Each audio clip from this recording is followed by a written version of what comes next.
Well, we're after Hurricane Ian right now, and the cleanup is in major progress here in Southwest Florida, and the whole community has been shaken up. And we really, quite frankly, have years of rebuilding to do. And what I will say is there's one rule in particular that nobody seems to be talking about that is going to have a substantial impact for the rebuilding and what it means for individual homeowners. Let's jump right into it. So what is this rule that I'm talking about? And it's called the FEMA 50% rule.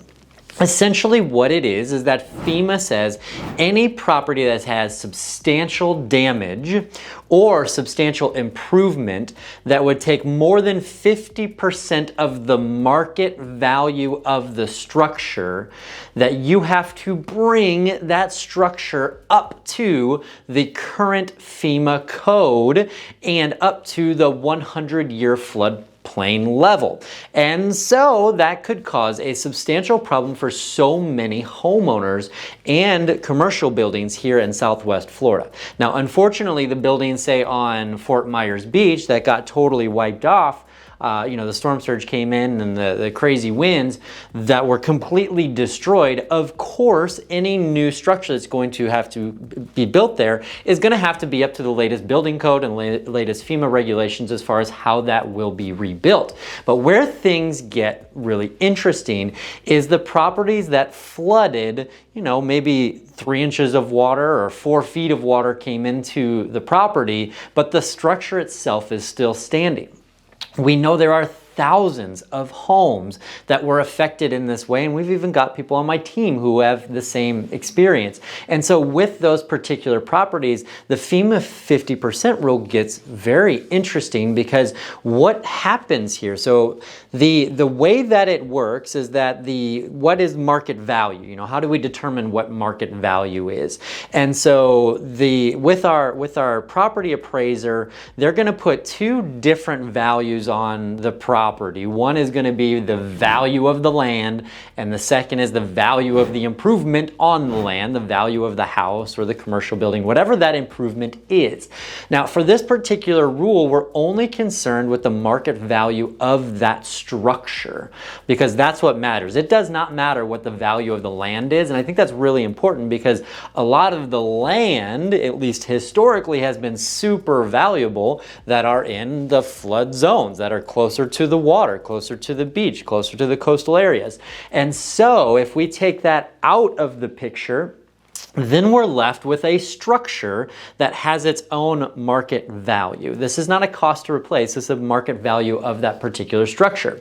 Now, the older that a home is, if it was built in the 70s, the structure doesn't have so much value, it's more the land that has the value. So if the structure doesn't have much value, let's say that, on a 1,500 square foot house, let's say the county gives a $200,000 market value of the structure.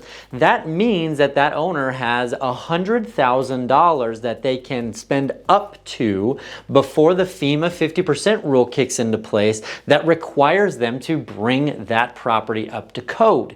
And I don't know if you know much about Florida construction, but you can't just take a home that was built on a slab and make that be the proper elevation that it would need to be to abide by this rule. And so we have a lot of low-lying areas here where there are older homes that weren't built up to this elevation, and that's going to cause a real issue.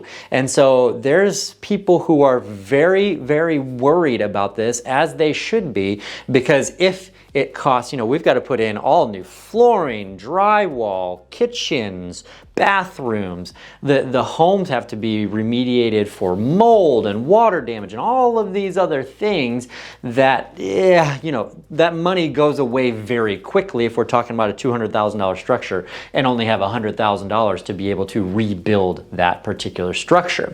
And so I think that this is going to be a very important factor for us moving forward covered, and people in these areas are there. You know, I'm sure that there are going to be many structures that this FEMA 50% rule applies, and then it comes down to, you know, what kind of insurance payout do they get?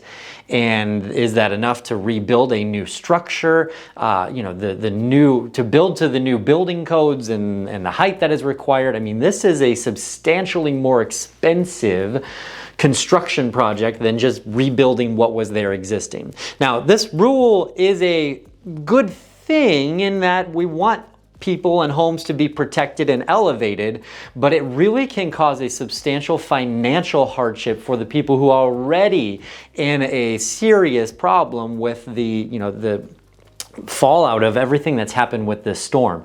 And so I want you to be aware of it. I'm going to put a link for some more reading around this, but what are your thoughts around this? Is this going to take place on a substantial amount of homes in Southwest Florida? Is this not a very big problem? I'd love to know from you what your thoughts are on this FEMA 50% rule and how it's going to affect all of the properties that were damaged after Hurricane Ian.